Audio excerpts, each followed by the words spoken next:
So in this video, I'm going to show you how you can combine more than one transform properties animation, having position, scale, rotation, even opacity in just one layer.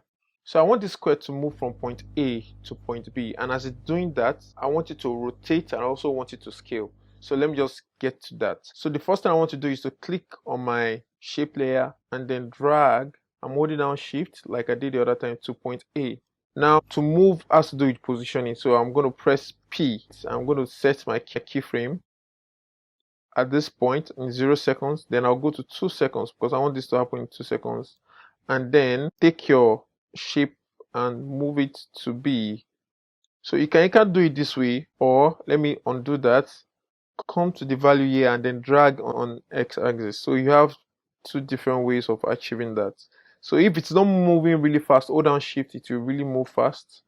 And if it's going too fast, you just have to let go of the shift, then target your B positioning. So of course, if I play this, you guessed it, it's giving us this boring movement. I would like to trim my work area. I'm going to use N for that. I'm going to play this again, right? And the next thing I want to do is alight, apply easy ease, which is F9, and then go to my graph editor. So I'm just going to tweak it this way, right? So I can have something really interesting. So if I play this, I'm going to click out. Like I said, I want this to also rotate and scale. So let me deal with rotation first.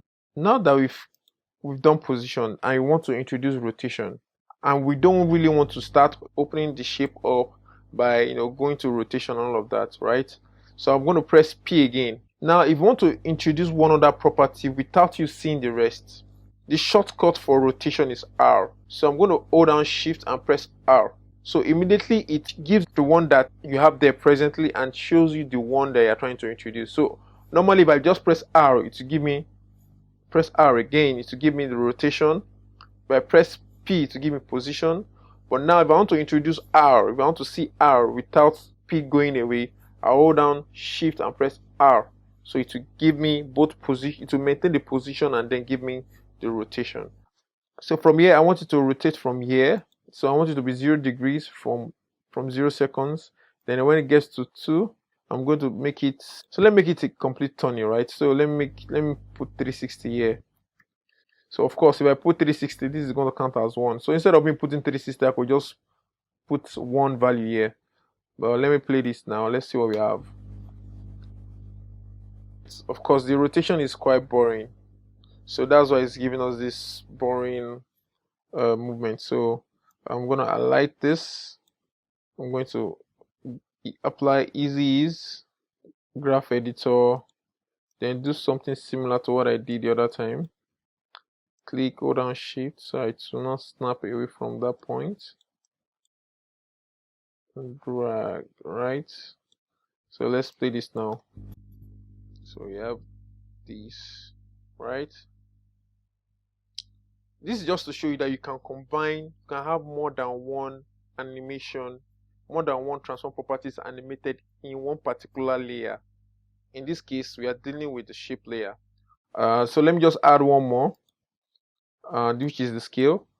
So I'm going to press Shift S, then click on this, making sure my time indicator is on the 0 second, then go to 1 second, right? I want it to disappear, so I'm going to drag this down or just put in the 0 value.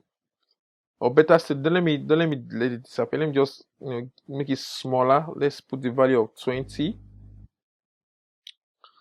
Then when it gets to 2 seconds, let's take it back to 100. Right? So if I play this, yeah, I think it's looking more interesting now, right?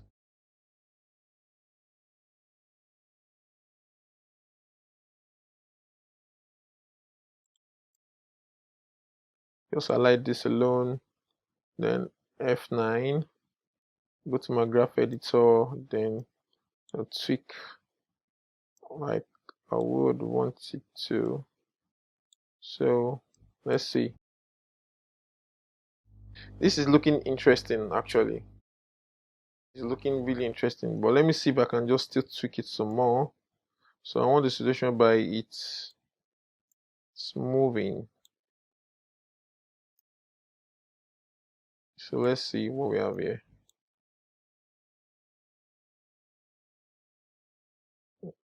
Well, I think this works.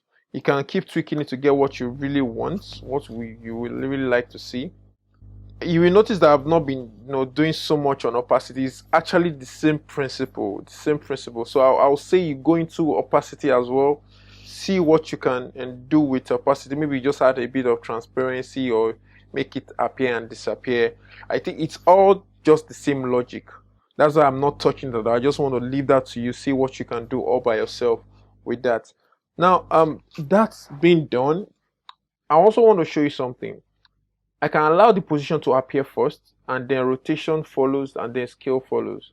So let me see. Let me just drag this back to 5 seconds. So I can take this, which is scale. I can just take it back a little bit. Take this, rotation, then take it back a little bit. I don't know what this will produce, but I'm just trying to show you what the possibility of you rearranging your keyframes as well. So let's see.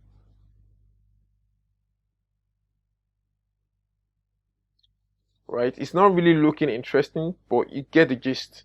So what it's doing is, at this point, positioning is taking part. When it gets to 1 second, then the scale start moving, and of course it gets smaller towards the side. Right, so let me just make it diagonal, sorry, to make more sense that way. It squashes here, then immediately rotation picks up to as well, and at the same time the scale is still in motion. So as it goes, rotation is doing its thing, and then rotation will be the last thing that happens in exactly 4 seconds. Don't just limit yourself to creating keyframes, stacking it one on top of each other. You can also stagger it, or it all depends on what you really want to achieve.